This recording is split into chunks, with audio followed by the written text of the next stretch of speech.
For 3 millennia, the mummy of Pharaoh Ramesses III rested in perfect silence, entombed in layers of linen and gold. The official history claimed a serene death for the new kingdom's last great warrior king. The ancient scribes did their job perfectly, erasing any hint of scandal. That is the lie they wanted us to believe. But in 2012, silence was shattered by technology. A team of forensic pathologists, using modern CT scans, looked beneath the perfect facade of the wrapping, and what they found was not serenity, but a scene of horrifying, cold-blooded violence, a wound so deep, so surgical, that it spoke of a secret coup and a ritualistic execution. Ramesses III was not found to have died peacefully in his sleep. He was found to have been violently murdered. His throat had been slit with a razor-sharp blade, a wound so brutal it severed all major arteries and vertebrae. But the horror didn't end there. Further examination revealed a second, chilling injury. His big toe had been severed by an axe or a heavy cleaver. This was not a simple assassination. This was a ritualistic mutilation, a symbolic and terrifying attack on the divine body of the pharaoh, designed not just to kill him, but to destroy his power in the afterlife. The key to this ancient atrocity lies in the political vacuum of the royal harem, a place of seductive beauty and lethal ambition. It was there that his secondary wife, the ambitious Queen Tai, orchestrated a conspiracy involving princes, servants, and high-ranking officials. Their target, the very man considered a living god. This conspiracy, known as the Harem Plot, is the darkest secret of the new kingdom, and the terrifying truth behind the pharaoh's slit throat is that it was not the Prince Pentu who dealt the final, killing blow. The identity of the true assassin, the shadow behind the dagger, is a shocking revelation buried in the court records. This is the untold story of the dagger in the tomb. Stay subscribed to this channel and watch until the end, and you will learn the identity of the high-ranking official who was executed for delivering the final, unholy mutilation to the pharaoh's divine body. The perfect lie was preserved for 3,000 years, but the CT scan revealed the true weapon, a hidden bronze blade still lodged deep within the pharaoh's body. The pharaoh's harem, or kenret, was not merely a house of concubines. It was a sprawling, opulent, and dangerously autonomous palace complex, filled with hundreds of women, their servants, and crucially, their ambitious sons. This was fertile ground for political resentment, and the main driving force behind the conspiracy was Queen Tai. Tai was a secondary wife, but one consumed by the desire for her son, Prince Pentu, to inherit the throne, a right belonging to the son of the primary queen. Tai faced a dilemma familiar to every ambitious royal secondary wife. Her son was alive, but powerless. She could not wait for fate. She had to force it. The conspiracy she wove was masterful in its reach. It was not a simple, isolated crime. Tai recruited a network that stretched from the laundry staff and the treasury clerks, right up to the most influential men in the palace, the chief of the royal chamber, the royal steward, and even the royal butler. These were men with access to the pharaoh's food, clothing, and private apartments, the perfect ecosystem for murder. Her plan was multi-pronged. First, she secured magical means, powerful curses and wax effigies created by a sorcerer named Pies, designed to paralyze the guards and weaken the pharaoh's divine protection. In ancient Egypt, magic was a legitimate form of warfare, and this was considered an act of spiritual treason. Second, she planned a physical assault involving a coordinated group of assassins who would penetrate the inner sanctum. The very existence of this conspiracy, recorded in the judicial papyrus of Turin, reveals the frightening truth that the pharaoh's power, while divine in theory, was fragile in reality. The divine mandate of the king was being challenged not by foreign invaders, but by jealousy and lust for power hidden beneath the veil of domestic luxury. Tai was the mastermind, but her son, Prince Pentu, was the political heart of the coup. He stood to gain the most, but his role was shrouded in secrecy. But the true depth of the betrayal was revealed when the magical texts were found. Tai hadn't just plotted murder, she had performed an unholy ritual that was considered the ultimate act of treason against the gods. The discovery of the magical element of the Harem Conspiracy elevates this crime from a simple coup to a profound religious violation. The judicial records reveal that Queen Tai and her co-conspirators sought the assistance of two powerful sorcerers. Their task was not to predict the future, but to force it, the method used was the creation of wax effigies of the pharaoh and his guards. These figures were enchanted and then magically activated, intended to cast a paralysis spell over the royal guard and to supernaturally weaken the pharaoh's body, making him vulnerable to the physical attack. In Egyptian belief, to curse the pharaoh's image was to curse the god Ra himself. This was an attempt to dismantle the spiritual foundation of the kingdom. The recovered scrolls detail the terrifying power the conspirators sought, the ability to access the secret chamber of the Great Place, the most sacred royal library, to obtain restricted ritual books. These books contained the most potent, forbidden magic, capable of controlling the minds of the royal officials and, ultimately, giving the assassins unrestricted access to the pharaoh. This reliance on the forbidden arts underscores the immense risk Tai was taking. Had she merely attempted to poison the pharaoh, the crime might have been viewed as a domestic matter. By employing forbidden magic against the divine ruler, she guaranteed that the punishment for all involved would be the most severe and symbolically brutal the kingdom could devise. They sought to kill the man, but the magic sought to kill the god. The magic failed to protect them, and the coup was eventually thwarted. But the discovery of the king's slit throat 3,000 years later proves the assassins did succeed, raising a terrifying question: did the conspiracy succeed after the initial failure, or did the highest officials of the kingdom execute the pharaoh themselves to stop the internal chaos? For centuries, historians dismissed the Harem Conspiracy as a failed attempt, believing Ramesses III survived the coup, only to die later from old age. The mummy, with its serene expression, seemed to confirm this. Then came the age of technology. In 2012, an international team led by Dr. Zahi Hawass and a forensic radiologist performed a non-invasive CT scan on the mummy, an act that finally broke the silence of the tomb. The X-rays sliced through the linen and the embalming resins, revealing two shocking, hidden truths. The first truth: the slit throat. Deep within the layers of wrapping, the scan revealed a massive, clean, deep laceration, a cut across the throat, exactly at the point where a ceremonial dagger would strike. The cut was so deep it went right to the bone, severing the trachea, esophagus, and all major blood vessels. This was an immediate, violent execution. The embalmers had meticulously hidden the injury, covering it with thick layers of resin and a linen neck collar. The second truth: the severed toe. On the pharaoh's left foot, the big toe was found to have been violently severed, likely by an axe or heavy cleaver. This was no accidental injury. The injury was so sharp and clean, it suggests a powerful, deliberate strike. This second wound is the key to the ritual. These two wounds, the slit throat and the severed toe, irrefutably prove that Ramesses III was murdered during the conspiracy. The question instantly changed from did they succeed, to why the mutilation?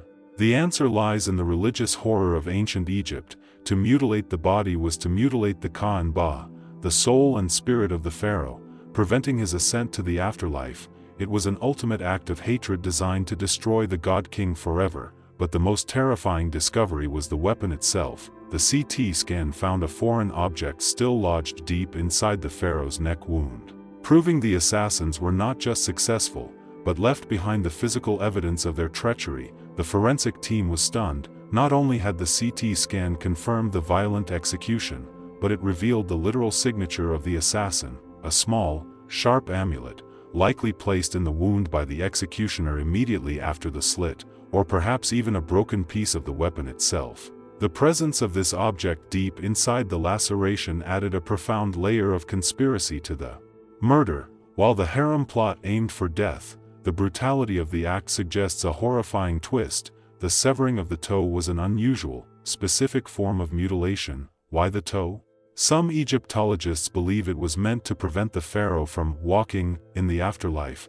It was an insult to the divine physical body, a symbolic way of rendering the king permanently immobile and powerless in the next world. Furthermore, the deep incision in the throat was expertly done, a killing blow, not a panicked amateur's attempt. This suggests that the final act of the conspiracy was not carried out by the low-level servants recruited by Queen Tai, but by someone with military training or a high degree of access and precision. The final blow to the toe, a brutal cleaving, suggests a completely different weapon than the throat incision, hinting at multiple assassins or a planned, two-stage ritual, the official investigation, as recorded in the Papyrus of Turin, resulted in 31 people being brought to trial. The low-level servants were tortured and executed in horrific ways. But the high-ranking officials were given a choice: commit suicide to spare their families the shame of public execution.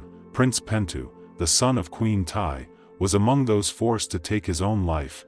We have now used technology to break the 3,000-year silence of the tomb, revealing the brutal, ritualistic murder of Ramesses III. But the story isn't over. The next 5 blocks will uncover the horrifying details of the conspirators' gruesome punishments, the fate of the forgotten Prince Pentu, and the terrifying, long-lost confession of the harem assassin who carried out the unholy mutilation. The harem plot failed to achieve its immediate political goal.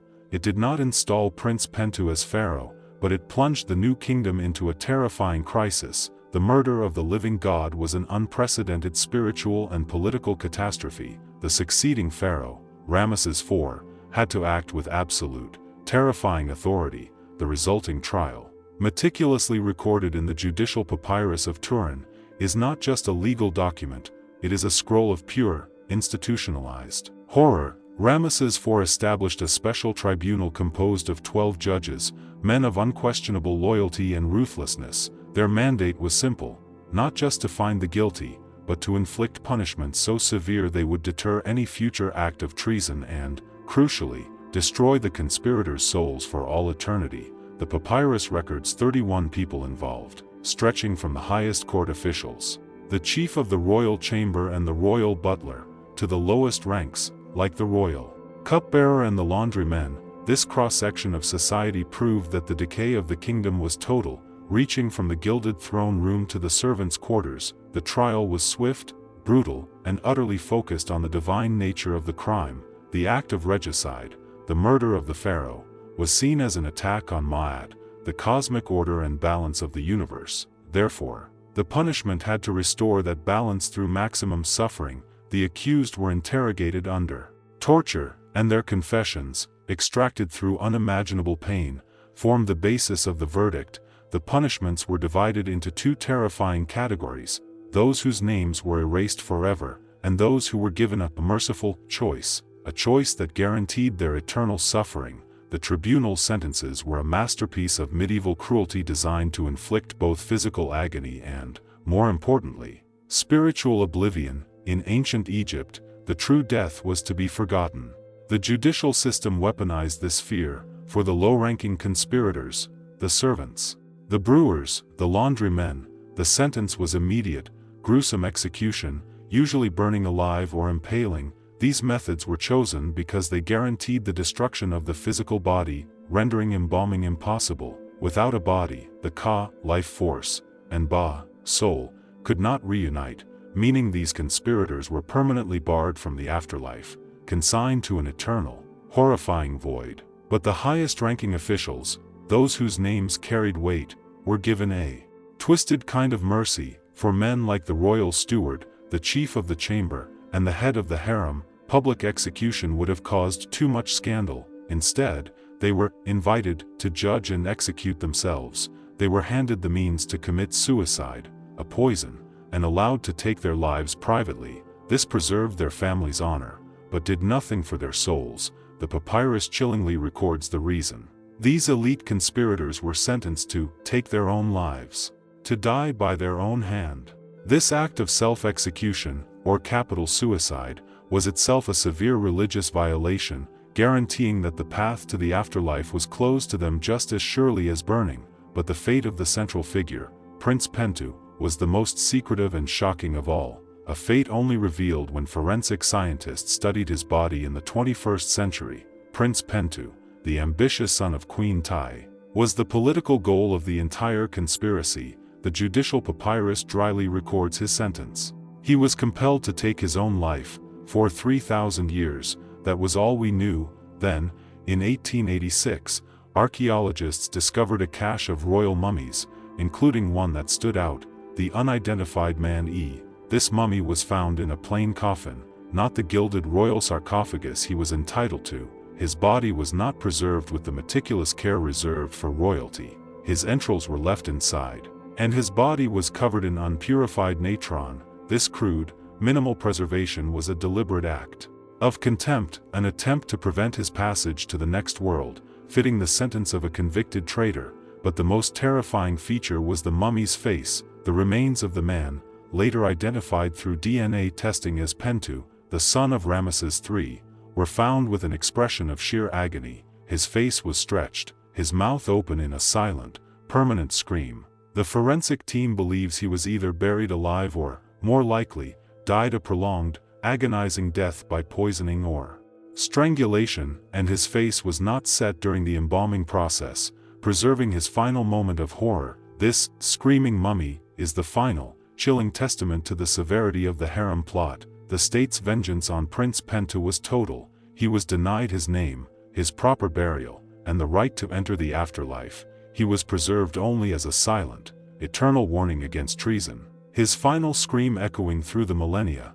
but the horror of the harem plot was compounded by an act of absolute, sickening betrayal, the execution of one of the highest-ranking women in the court, whose role in the conspiracy was a secret kept even from her own family. What of Queen Tai, the brilliant, ruthless mastermind who dared to challenge the pharaoh? Her fate, perhaps the most heavily censored of all, speaks volumes about the terror she inspired. The papyrus avoids naming her directly, referring to her only as the woman or the great serpent, a deliberate attempt to erase her powerful name from history. Unlike the other conspirators, no record of her sentence survives in the main judicial documents. This silence is the evidence of her destruction. To have publicly executed a queen, the mother of a prince and the wife of a pharaoh, was simply too destabilizing for the kingdom's image. The most accepted historical theory is that she was strangled in secret or forced to commit suicide immediately after the plot was discovered,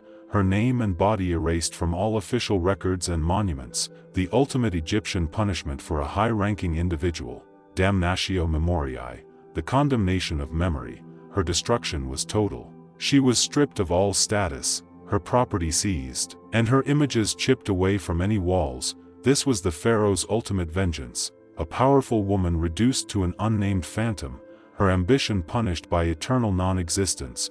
Her attempt to gain power for her son resulted only in his permanent damnation and her own erasure from history. But the true source of the pharaoh's paranoia was not just his harem. The terror of regicide led to a barbaric practice designed to test the loyalty of every noble in the court, a secret ritual known as the Trial of the Shadow. The successful assassination of Ramesses III created a permanent, corrosive fear among all subsequent pharaohs.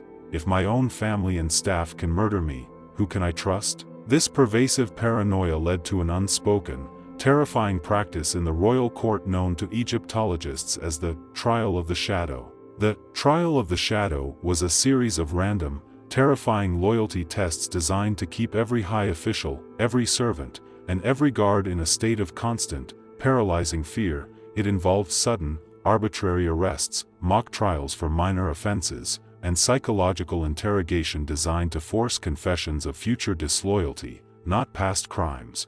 Imagine being a high-ranking official, only to be dragged from your bed in the middle of the night, accused of looking at the pharaoh the wrong way, and subjected to a day of psychological torture, only to be released with a whispered warning, "We know your heart." This was the atmosphere of the post-harem plot court.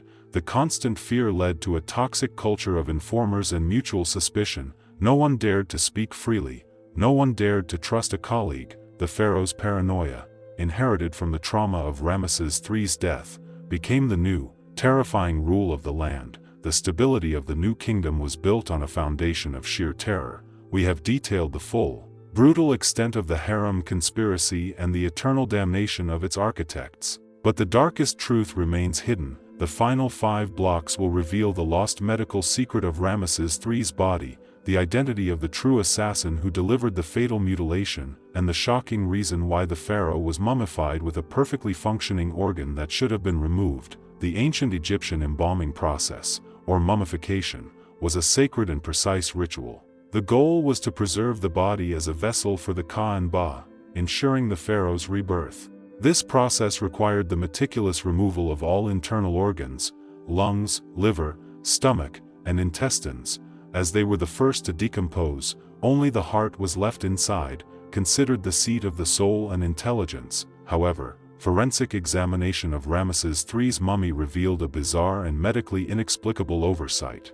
The pharaoh was mummified with a perfectly functioning organ still inside his body, an organ that should have been removed. The embalmers, masters of their craft, inexplicably left the king's large, functioning tongue fully intact. This is a profound ritualistic anomaly. The tongue, though not a highly perishable organ like the intestines, was often removed or damaged during the process to ensure the pharaoh's silence or to facilitate the pouring of resins.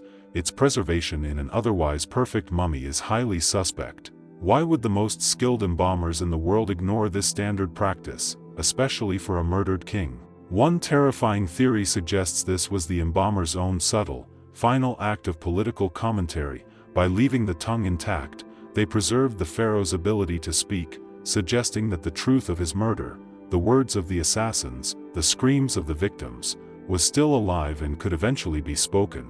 It was a defiant, silent monument to the unforgotten crime, hidden beneath the perfect mask of mummification.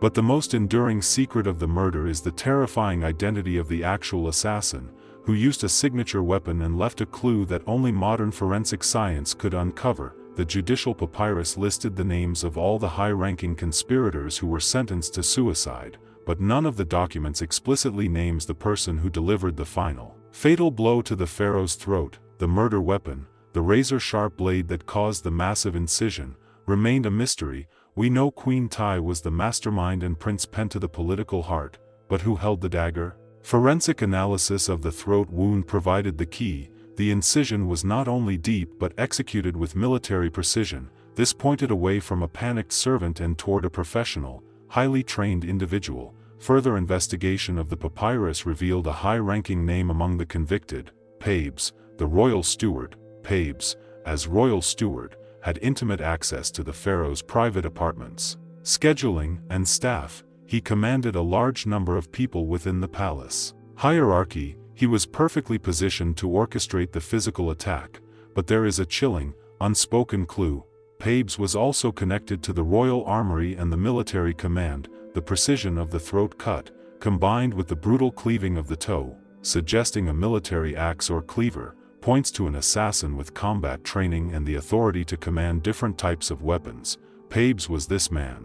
He was the one who could have commanded the guards to stand down, using the magical effigies, and then personally ensured the pharaoh's death was complete and ritually devastating. The murder of Ramesses III was ultimately his own undoing, tied to a final, desperate military decision made years before that guaranteed his vulnerability to internal attack. For all his reputation as the last great warrior pharaoh, Ramesses III made one fatal strategic error that left him uniquely vulnerable to the Harem Conspiracy. After successfully defending Egypt from the sea peoples in a series of grueling, expensive wars, the pharaoh, exhausted by conflict and eager for a period of peace, made a catastrophic political decision. He severely demobilized the military and drastically cut the funding of the standing army and the palace guard. This created a massive military vacuum right at the heart of the palace. The best, most loyal soldiers were sent home, replaced by less experienced, often resentful recruits or foreign mercenaries who had no loyalty to the pharaoh's person. The royal guard, crucial to the pharaoh's safety, was thinned and demoralized. Queen Tai and Pabes, the royal steward, saw this vulnerability and exploited it. They didn't need to defeat a standing army. They only needed to paralyze a small, underfunded guard, a task made easy by the magical effigies. Ramesses III, the great general, died not by a foreign sword, but by the weakness he created within his own walls. The cost of peace became the price of his own life. But the most shocking hidden detail about the conspiracy is that the entire plot was almost uncovered months earlier, but a terrible accident in the royal treasury allowed the assassins to proceed unnoticed. The Harem Conspiracy was an incredibly risky venture, involving dozens of people. It was bound to fail, and the judicial records hint that it nearly did. The conspirators required massive amounts of gold and resources to bribe officials, pay the sorcerers, and acquire the necessary weapons. The money came from the royal treasury, overseen by officials who were either bribed or actively involved. However, an unexpected disaster struck the treasury, which inadvertently aided the conspirators. A devastating fire broke out in one of the secondary chambers of the treasury, destroying numerous accounting scrolls and ledgers. While initially dismissed as an accident, the timing of the fire, just weeks before the planned assassination, was suspicious. This fire created the perfect smokescreen, destroyed the records that would have exposed the massive, sudden withdrawal of funds used for the conspiracy. It also diverted the attention of loyal officials, as they were scrambling to contain the damage and restore order. The fire, whether accidental or deliberately set by the conspirators, was the catalyst that allowed Queen Tai to finalize her plans, knowing that the financial paper trail had been burned away. The destruction of wealth masked the destruction of the pharaoh. We have reached the end of this ancient horror story. Now, the final, terrifying truth must be confronted. The legacy of Ramesses III is not his victories, but the eternal fear his murder left behind. We have unsealed the secrets of the new kingdom. We have looked beneath the perfect linen facade of the mummy to reveal the raw, brutal truth. Ramesses III was violently executed in a ritualistic attack that aimed to destroy him both in this life and the next. The dagger in the tomb speaks of ambition, magic, and political betrayal that reached from the most luxurious corners of the harem to the highest offices of the land. The conspirators were sentenced to eternal damnation, their bodies desecrated, their memories erased. Yet, the screaming mummy of Prince Pentu and the silent, slit throat of the pharaoh serve as permanent, chilling monuments to the fact that even a living god can be brought down by jealousy and a sharp blade. The terror of the Harem Conspiracy redefined the nature of fear in ancient Egypt. We have revealed the entire, horrifying truth. But now, we turn the final question to you, the audience of Crown of Dread. The conspirators who murdered the pharaoh and violated the cosmic order were sentenced to have their names and souls destroyed for eternity. Do you believe the ancient Egyptian system of eternal damnation, burning the body and erasing the name, was a justified and necessary punishment for those who dared to murder a divine king and plunge the entire kingdom into chaos? Or was this punishment merely another terrifying example of royal, ultimate tyranny? Let the world know your verdict. Drop your opinion in the comments below, subscribe to Crown of Dread for more hidden history, and join us next time as we unearth the terrifying stories of blood and betrayal from the heart of the Roman Empire.